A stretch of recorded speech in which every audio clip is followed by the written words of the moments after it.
let's move next and talk about the next petition, which is "Thy kingdom come, Thy will be done on earth as it is in heaven."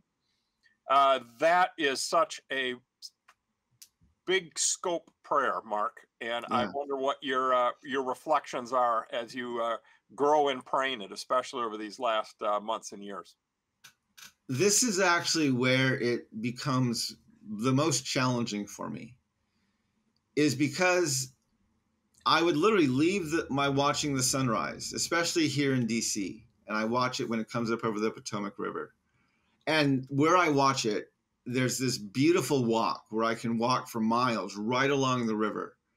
And frequently, not every morning, I would go for a walk along the river just after the sun came up. It's still very quiet. It's still pretty peaceful out there.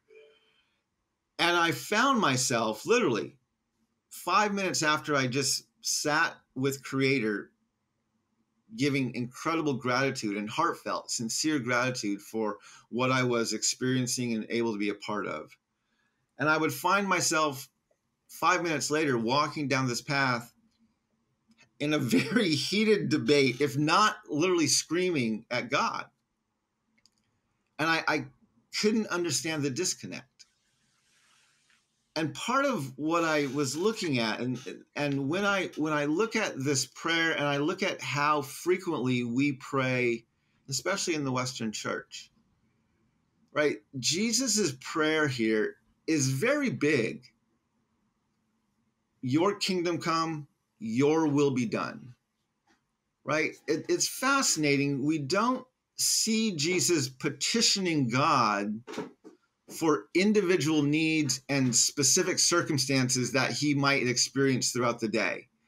God, I pray for, Peter's mother, and I pray for her mother-in-law, I pray for, whatever else, the leader of the synagogue down the street. He's not lifting up all of these little petitions.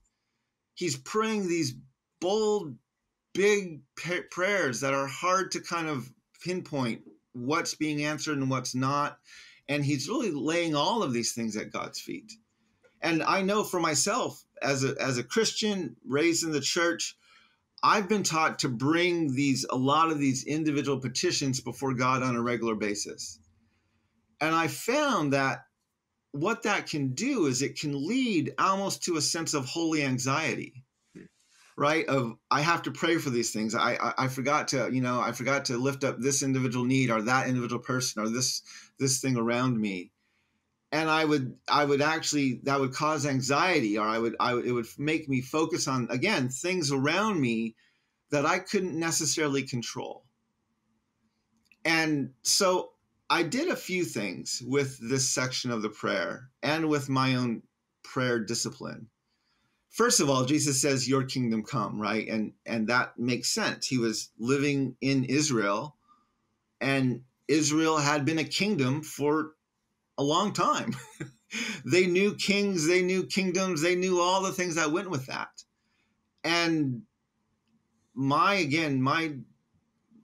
experience, I was walking away from a sunrise. For a long time, I was living on the reservation, almost the furthest thing you could get from a kingdom. And so I recognized, I don't relate to God first and foremost as a king, right? That's completely outside of my context. I relate to God at the foundational level as creator.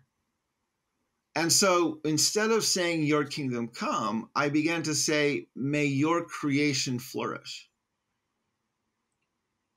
May your creation that you put in place, that you put us here to steward, that you provided, and you are the one who controls the seasons, and you are the one who causes the sun to rise.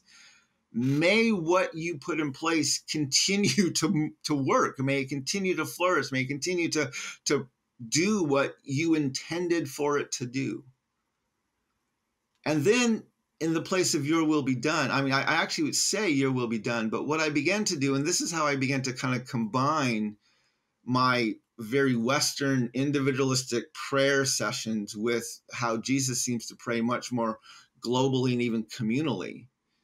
Not that he didn't pray for people individually when he was there, and a few times we have a few examples of him praying for more specific things. But here, when he's teaching his disciples to pray, he's praying very big and very bold and very broad. And so instead of lifting up all of the needs, pray for this need over here and that need over there and this person over there, I would literally, as I've committed to praying for them, or as they would come to my mind, I would just pray, may your will be done in their life. And that's it, leaving it at that. Not, I'm demanding you do this one thing, or I'm expecting you to do this exact thing, or I'm not going to be satisfied until this thing happens. I literally just pray, may your will be done in their life.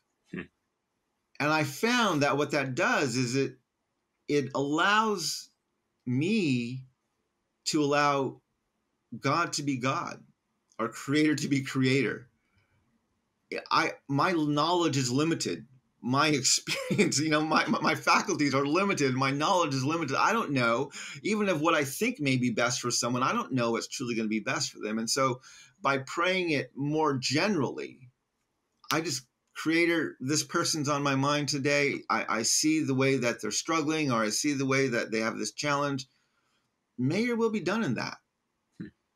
And by keeping those prayers much more simplistic, it allowed me to leave those things in God's hands, and it helped me from allowing my day and my emotions of the day from being controlled by what was going on or not going on in these individual situations all around me.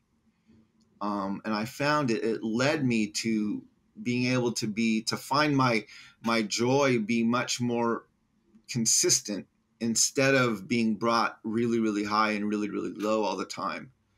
But I'm just like, yeah, may your will be done, and allowing the timing and what the will is, all of that, just leave that in Creator's hands. And I found it actually allowed me to even to commit to be committed to lifting people up, and to have integrity of, yes, I know what's going on and I'm praying for you, but to allow Creator, to allow God to be the one to deal with the minutia, the details, that if I get into those, that's actually, it leads to a holy anxiety as compared to a much deeper peace.